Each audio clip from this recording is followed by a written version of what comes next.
The crater still smoked when Tharn opened his eyes for what he believed would be the last time. Every breath felt like fire in his chest. The ancient Kaarthaxian warrior lay twisted among shattered rock and scorched earth, his massive dragon-like body broken in ways that even his species' legendary resilience couldn't overcome. 3 of his 6 limbs were crushed beyond repair, the bones jutting out at angles that would have made a lesser creature scream. But Tharn didn't scream. His kind didn't waste energy on such things. Dark blood pooled beneath his chitinous scales, thick and almost black in the fading light.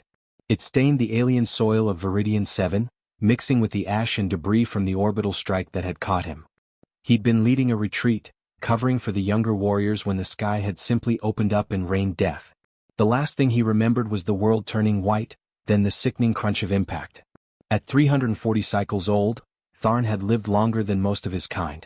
He'd seen empires rise and fall.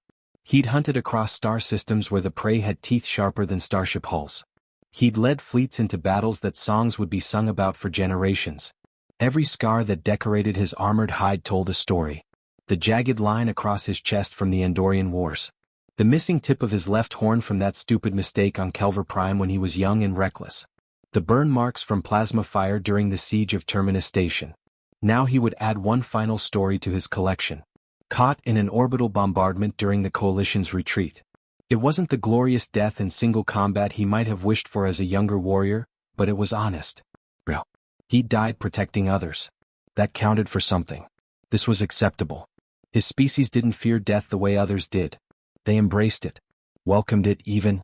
The Kaarthaxians believed that clinging to life beyond your time was shameful. When your body failed, when you could no longer serve, you accepted the final dormancy with grace. No begging. No crying out for help. Just a quiet acceptance and the slow fade into nothing. Tharn could feel it beginning now. The final dormancy crept through his system like ice water in his veins. His pain receptors were shutting down one by one, a mercy built into his biology. The agony in his crushed limbs faded to a dull ache, then to nothing at all. His secondary heart had already stopped. The primary was slowing, each beat taking longer than the last. Soon it would stop too, and that would be that.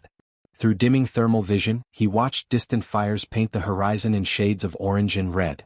The battle had moved on hours ago, leaving him behind in the wreckage. Somewhere out there, his people were retreating to the extraction point. They wouldn't come back for him. They knew better. He was dead weight now, and dead weight got left behind. It was the way of things.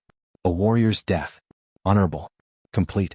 The sky above was turning that strange purple color that Viridian 7 got at sunset. He'd always thought this planet was beautiful in an ugly sort of way. All jagged mountains and acid rain, but the sunsets were something special. Not a bad last sight to take with him into the dark. His breathing was shallow now. Each exhale might be his last. He thought about his clan back home, wondered if they'd hear about how he died. Probably not. Just another casualty in a war that had too many casualties to count anymore. His name would be added to the memorial wall with thousands of others. His mate had died decades ago. His offspring were grown and leading their own hunts now. There was no one left who would truly mourn him. That was fine. He'd lived a full life. Tharn closed his eyes, ready to let go. Then he heard footsteps. His eyes snapped open. The footsteps were light. Too light for Kaarthaxian warriors in their heavy armor. Too light for most species actually. They crunched through the debris, hesitant, careful. Getting closer. Tharn's translator implant crackled weakly to life, the device damaged but still functional. Static buzzed in his ear, then cleared just enough for him to hear a voice cut through the silence. It was young. Breathless. Shocked. Oh my God, it's still alive. Human. A human had found him. Tharn tried to move to turn his head toward the sound, but his body wouldn't respond anymore. All he could do was lie there and wait as those footsteps came closer. He caught a thermal signature at the crater's edge. Small. So impossibly small. Humans always looked fragile to him, like they'd break if you breathed on them too hard. This one carried equipment he couldn't identify and wore armor that looked like it had seen better days. Of all the species in the galaxy to find him in his final moments, it had to be a human. The universe had a cruel sense of humor. Rachel Webb stood frozen at the crater's edge, her medkit hanging from one hand, her rifle from the other. Her heart hammered in her chest so hard she could hear it over the distant rumble of dying fires. The combat medic had been left behind, and not by accident. It was intentional. Her unit had evacuated 3 hours ago, loading onto the last transports as the Coalition pulled out of Viridian, 7 for good. But Rachel had volunteered to stay behind and sweep the battlefield one more time for wounded. She'd found 2 soldiers in the rubble. Both barely alive but alive enough. She'd patched them up and sent them on the last transport, promising the pilot she'd find her own way out. There was always one more. Always someone left behind in the chaos. That's what her instructor had drilled into her head during training. Check one more time. Look one more place. Because that one more time might be someone's kid, someone's parent, someone's whole world. But this was no soldier. This was a Carthaxian elder WRM lying in that crater. The species that had torn through Proxima Station like tissue paper 5 years ago. Rachel had been fresh out of basic training when the news hit. 20,000 colonists dead in less than an hour. The images had been everywhere. Bodies in the streets. Habitat domes cracked open to vacuum. And in every frame, those massive dragon-like creatures with their 6 limbs and armored scales, cutting through security forces like they were nothing. The species that considered mercy a worse insult than death itself. Command's briefings had been crystal clear on this point. If you encounter a wounded WRM, you keep moving. You don't stop. You don't engage. They don't surrender. They don't accept help. They die fighting or they die alone. That's their way. Interfering with that was considered a grave offense to their culture. Rachel had sat through a 2-hour lecture on it. The instructor had shown them footage of a well-meaning Centauri medic who tried to help a wounded WRM during the Kelver conflict. The creature had torn the medic apart the moment it regained consciousness. Not out of malice. Out of rage at being dishonored. Her scanner painted a grim picture across her visor as she stood there debating with herself. The readout scrolled past in angry red text. Massive internal hemorrhaging. Punctured respiratory chambers. Multiple crushed organs. Fractures in at least 60% of the skeletal structure. Total system failure imminent. Even human medicine would have called this one dead on arrival. Her training said there was nothing to be done here. Tag it. Mark the location. Move on. The creature's massive eye focused on her, gold and slitted like a serpent's. It was the size of her fist, that eye. Ancient. Intelligent. Where? The translator device embedded somewhere in its skull groaned and crackled with static before words formed. The voice was deep, rumbling, each word clearly causing pain to produce. Leave, small thing, let me die. Rachel's hand hovered over her medkit. She should leave. She knew she should leave. This thing had probably killed humans. Maybe even people she knew. Its species had started 3 wars in the last decade alone. They were the enemy. Even if they weren't, even if this was some neutral zone scenario, her orders were clear. But then she noticed something that made her pause. In one of the creature's remaining functional claws, clutched tight even in its dying state, was a worn talisman. It looked old. Ancient even. The metal was polished smooth from years of handling, and there were markings carved into it. Some kind of family marker, maybe? Rachel had seen enough cultures to recognize that kind of thing. It was personal. Precious. The kind of thing you carried into battle because someone you loved gave it to you. Someone, somewhere, was waiting for this warrior to come home. Someone had pressed that talisman into its claws and said, "Be safe, come back to me." And now that someone would never know what happened. Would spend years wondering if their loved one was alive somewhere, not knowing they died alone in a crater on a forgotten battlefield. Every regulation said walk away. The manual was clear. Her orders were explicit. Her training had prepared her for exactly this situation, and the answer was always the same. Move on. Preserve resources for those you can actually save. Don't waste time and supplies on lost causes, especially not enemy combatants. Every instinct said this thing would kill her the moment it could. Even dying, even with half its limbs crushed, it was still a predator. Still dangerous. Her rational brain was screaming at her to listen to that instinct, to trust her training, to follow orders for once in her life. But Rachel had taken an oath when she became a medic. She'd stood in that ceremony with her class and raised her right hand and sworn to preserve life wherever she found it. To treat the wounded regardless of who they were. To do no harm. The oath hadn't come with exceptions. It hadn't said, except for enemies, or, except when it's inconvenient, or, except when regulations say otherwise. Yeah, not today, Rachel muttered, making her decision. She dropped to her knees at the crater's edge and broke open her medkit with shaking hands. Not on my watch. The WRM's eye tracked her movement, confused now, the translator barely managing a weak, foolish. Probably, Rachel agreed, pulling out her scanner for a detailed reading. But I've been called worse.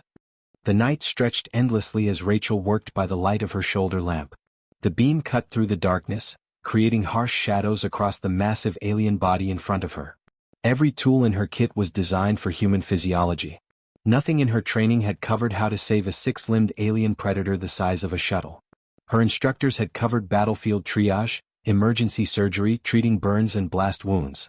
But this was so far outside her training manual that she might as well have been performing surgery on a spaceship. So she improvised. The first problem was the cracked exoskeleton.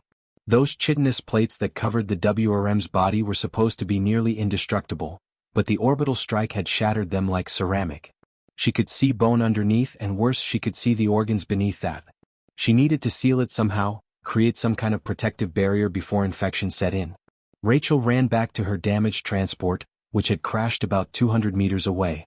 She tore hull patches from the interior paneling, the ones meant for emergency repairs during combat. They were designed to seal breaches in spacecraft hulls, but the adhesive was strong and the material flexible. It might work. She pressed them carefully over the worst cracks in the WRM's armor, using her field knife to trim them to fit. It looked terrible, like putting bandages on a broken statue, but it was holding. The second problem was the internal bleeding. Her scanner showed fluid filling the creature's chest cavity. In humans, she'd use clotting agents and pressure. But this thing had 3 hearts. 3. The stimulants in her kit were calibrated for a single human heart beating at 60 to 80 beats per minute. The WRM's hearts were massive, each one the size of her head, and they beat in sequence rather than together. Rachel pulled out her medical tablet and started calculating on the fly. If a human heart was this size and needed this much stimulant, and the WRM's hearts were 3 times larger but beating slower, she did the math twice, then a third time, because getting it wrong meant killing her patient faster. Her hands shook as she loaded the injector. This was guesswork. Educated guesswork, but still just guessing. She pressed it against what she hoped was a major blood vessel and triggered it. The WRM's body shuddered. For a horrible moment, Rachel thought she'd just poisoned it. Then the scanner showed the heart rhythm stabilizing. 1 problem down. About 50 more to go. The internal bleeding was next. She couldn't open the creature up for surgery, she didn't have the tools or knowledge for that. But she had her field generator, the one that created a localized energy field for powering equipment. In theory, if she modified the frequency, she could use it to cauterize blood vessels. She'd seen it done once in a lecture on improvised medicine. The instructor had said it was dangerous and only for absolute emergencies. This qualified. Rachel adjusted the settings with trembling fingers, using half-remembered formulas from xenobiology class. She positioned the generator and activated it. The WRM's body went rigid, muscles spasming. She could hear tissue sizzling. The smell was awful, like burning meat and something chemical she couldn't identify. But when she checked the scanner again, the internal bleeding had slowed. Not stopped, but slowed enough that the creature wasn't actively dying anymore. Her hands shook from exhaustion and adrenaline. She'd been working for hours now, and every muscle in her body ached. Sweat dripped into her eyes, stinging and blurring her vision. She wiped it away with her forearm and kept working. The alien's blood was another problem she hadn't anticipated. When it touched her skin, it burned. Not like fire, but like acid. Chemical burns appeared on her wrists and forearms wherever drops had splashed. She'd put on her medical gloves, but the blood was eating through them. The fingertips were already dissolving, the material bubbling and degrading. She'd gone through 3 pairs already and was on her last set. Tharn drifted in and out of consciousness as the small human worked. The pain had returned now, sharp and insistent, which meant he wasn't dying anymore. He should have been relieved. Instead he felt confused, angry even. In his delirium, struggling to understand why death kept refusing to come, he recalled old stories whispered among his kind. Tales of humans who didn't understand the concept of acceptable losses. Humans who carried wounded through impossible terrain when leaving them would have been logical. Humans who wasted precious resources on the dying instead of preserving them for those who had a chance. His clutchmate had served on a joint coalition ship once and had come back with stories that the other Carthaxians had dismissed as exaggeration. Stories about a human medic who'd spent 8 hours performing surgery during a reactor breach, refusing to evacuate until his patient was stable. About human soldiers who'd carried their wounded for 6 days through hostile territory rather than leaving them behind. About humans who simply didn't accept that some situations were hopeless. His species called it inefficiency. Emotional weakness. A failure to accept reality. But as the small human used components from her own armor to splint his shattered limbs, working through exhaustion with a determination that bordered on madness, Tharn began to understand what humans called it. Defiance. She was defying death itself. Not with superior technology or overwhelming firepower, but with sheer, stubborn refusal to accept the inevitable. She was telling the universe no.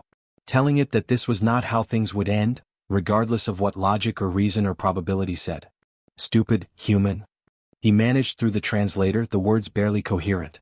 Yeah, probably, Rachel agreed without looking up. She was sealing another tear in his wing membrane with surgical adhesive, her hand steady despite the exhaustion. But I'm the stupid human keeping you alive, so shut up and let me work. For the first time in 3 centuries, Tharn felt something his species had no word for. The translator couldn't process it. His mind couldn't categorize it. It was gratitude mixed with confusion, respect mixed with disbelief, and underneath it all, something that might have been hope. Dawn painted the sky purple and gold when Rachel finally sat back on her heels. The twin suns of Viridian 7 were rising on opposite horizons, creating this strange double shadow effect that would have been beautiful if she wasn't so exhausted she could barely see straight. 12 hours. She'd been working for 12 straight hours without a break, and her body was letting her know exactly how it felt about that decision. Her hands were cramping so badly she had to flex them several times just to get the fingers to straighten. The muscles in her back screamed from being hunched over for so long. Her knees felt like someone had driven nails through them. Her vision kept blurring and she had to blink hard to clear it. She'd used 4 stim shots over the course of the night, way more than recommended, and now she was paying for it. Her heart was racing, her hands had a tremor she couldn't control, and she felt simultaneously wired and exhausted. The WRM's vital signs had stabilized though. Barely. The scanner showed all 3 hearts beating in their strange sequential rhythm. The internal bleeding had stopped. The crushed limbs were splinted and wrapped. She'd done everything she could with what she had. But stable wasn't good enough. Not really. The creature needed actual medical care in a real facility with people who knew what they were doing. And there was one more gamble she had to take. The regeneration compound sat in her hand, a small injector filled with dark green liquid. She'd synthesized it from local flora she'd found growing near the crater, mixing it with growth factors from her medical supplies using a formula she barely remembered from advanced trauma training. The instructor had mentioned it once, said it could theoretically work on non-human biology if you adjusted the ratios. Theoretically. The compound was experimental at best. At worst, it could trigger a massive immune response and kill the WIRM in minutes. Rachel stared at the injector for a long moment. She'd come this far. Done everything else. This was the last piece. She pressed it against what she hoped was a major circulatory junction and triggered it. Then she waited, scanner in hand, watching the readouts with her heart in her throat. The WRM's body shuddered once. Twice. The scanner showed activity in the damaged tissues, cells beginning to respond. It was working. Actually working. Tharn's eyes opened fully for the first time since she'd started working on him. The massive golden orbs focused on her with complete clarity. His translator crackled to life, functioning at full capacity now that his systems were coming back online. The question emerged with layers of genuine incomprehension, like he was asking something that didn't make sense in his entire worldview. Why? Rachel was wrapping the last of her bandages around a torn wing joint, using the final roll from her kit. Her supplies were completely exhausted now. Why what? I am enemy. I am dying. I am drain on resources. Why waste this effort? The words came through the translator flat and mechanical, but Rachel could hear the confusion underneath them. This creature genuinely didn't understand. Couldn't comprehend why she'd spent 12 hours of her life saving someone who by all rights should have been left to die.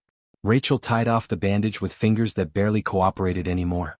Then she finally stopped working and met his enormous golden eye directly. Human to alien. Person to person. Because I took an oath, she said simply. Every life I can save, I save. Doesn't matter whose side they're on. Doesn't matter if you're human or Arthaxian or something else entirely. She wiped blood from her hands, his and hers mixed together. The chemical burns on her skin stung, but she ignored them. And because the universe already has enough death in it. Wars and battles and people killing each other over territory and resources and old grudges. I figured I'd put one back in the living column for once. Tharn stared at her in silence.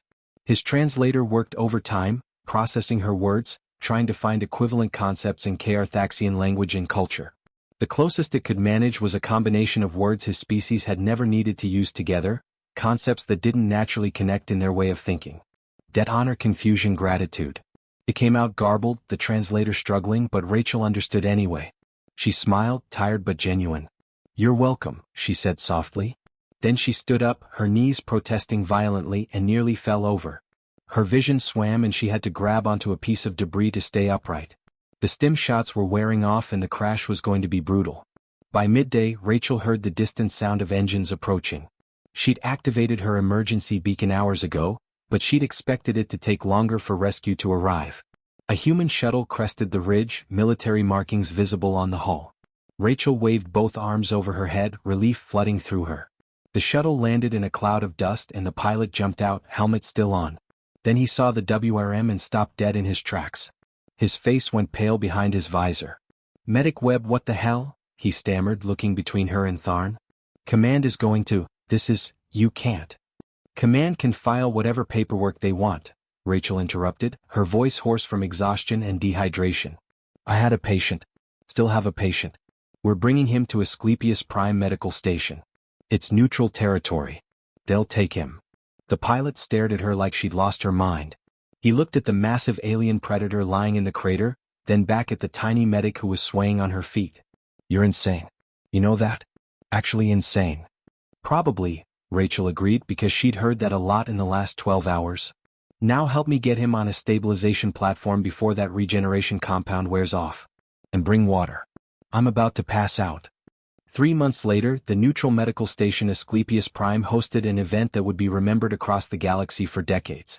The station orbited a dead moon in unclaimed space, chosen specifically because it belonged to no one. It was where diplomats met when they didn't want to meet. Where peace talks happened when nobody wanted to admit they were talking about peace. And today it was where Elder WRM Tharn would stand before the Galactic Medical Council. The chamber was massive, designed to accommodate hundreds of different species. Tharn stood in the center, his massive frame still bearing the crude but effective human repairs like badges of honor. The hull patches Rachel had slapped on his exoskeleton were still there, now incorporated into scar tissue. The splints she'd made from her armor plating had been removed, but the bones had healed around them in ways that Kaerthaxian physicians couldn't explain. 2 of his damaged limbs were regaining function, something Kaerthaxian medical doctrine had declared flatly impossible. Crushed limbs stayed crushed. That was the rule. Except apparently humans didn't care about rules. The council had demanded testimony about human medical capabilities. They wanted data, statistics, an explanation for how a single human medic with basic supplies had accomplished what their best physicians said couldn't be done. What they got instead changed everything. "I accepted death," Tharn began, his voice resonating through the chamber like distant thunder. Every species in the room had translation devices, and his words echoed in 100 different languages simultaneously. "My species honors death. We do not cling to life beyond our purpose. We do not waste resources on the fallen. When our time comes, we embrace it with dignity." His crest flared, the spines along his neck rising. In Kaerthaxian body language, it was a sign of deep emotion. Vulnerability even. But this human Rachel Webb, she did not accept my death. She looked at medical impossibility and said no. Just no. As if her refusal alone could change reality. He paused and the chamber remained utterly silent. She fought for someone she did not know. Someone who could not repay her. Someone whose people had every reason to hate. My kind killed 20,000 of hers at Proxima Station. She was young enough that she probably knew some of them. And still she fought for me. A counselor from the Centauri delegation shifted uncomfortably. The Andorian representative made a clicking sound that translated as skepticism. But nobody interrupted. "I have hunted across stars," Tharn continued, his voice growing stronger. "I have commanded fleets in 7 major conflicts. I have ended civilizations that displeased my people. I have killed more beings than most of you will ever meet in your lifetimes." You let that sink in. And I tell you, that is the most terrifying thing about humans. Not their weapons. Not their ships. Not their numbers. He lifted one of his partially healed limbs, showing the human-made brace that still supported the damaged joint. The metal was scratched and worn, clearly not designed for Kaerthaxian physiology, but it worked. "This," he said. "This is what terrifies me. They do not accept that anything is beyond saving. They do not understand the concept of acceptable losses. They will break every rule, defy every odd, and sacrifice their own well-being to drag you back from death's door." She had no training for my species. No proper equipment. No logical reason to try. But she tried anyway. Because to humans that is simply what you do. The recording went viral across every galactic network within hours. News stations played it on loop. Social media platforms exploded with commentary. Diplomatic channels buzzed with questions. What did this mean for human-Arthaxian relations? What did it mean for the war? What did it mean for how the galaxy viewed humanity? Rachel Webb, still on active duty aboard the UHMS Perseverance, watched the recording from her bunk. Her face burned with embarrassment as her fellow crew members kept congratulating her. She didn't feel like a hero. She felt like someone who'd done her job and was now getting way too much attention for it. Command had given her a medal and a promotion. She tried to refuse both. They'd insisted. But on the Arthaxian homeworld, something unprecedented occurred. The Council of Elders gathered in their ancient chamber, a place where they'd made decisions for thousands of years. These were beings who had never acknowledged another species' superiority in anything. Not in warfare. Not in technology. Not in culture. They considered themselves the apex of evolution, the pinnacle of what a species could become. They debated for 6 hours. Then they did something they'd never done before. They sent an official message to Human Admiralty requesting cultural and medical exchange programs. Not demanding. Requesting. The word choice alone sent shockwaves through diplomatic circles. Old Tharn, wearing his human-made mobility brace and walking better each day, began writing a manual in Galactic Standard. He worked on it every day, sometimes for hours, his large claws surprisingly delicate as they operated the text interface. The title read, Why Humans Make Death Uncomfortable, A Survivor's Account. The first line simply said, On the day I should have died with honor, a small human named Rachel Webb, carrying too much equipment and too little sense, decided that honor could wait. This is what I learned about humanity in the 12 hours that followed. The manual became required reading at every coalition medical facility within 6 months. Academies added it to their curriculum. Soldiers read it to understand their human allies better. Diplomats studied it to negotiate more effectively. And Rachel Webb, promoted to Chief Medical Officer despite her gross violation of protocol, kept a small Arthaxian talisman on her desk. Tharn had sent it to her with a note written in careful halting English, My mates. She would want you to have it. You brought me home to tell her goodbye. That is a debt I cannot repay. Rachel never took another assignment without that talisman in her pocket. A reminder that sometimes the most important thing you can do is simply refuse to give up on someone, even when every logical reason says you should.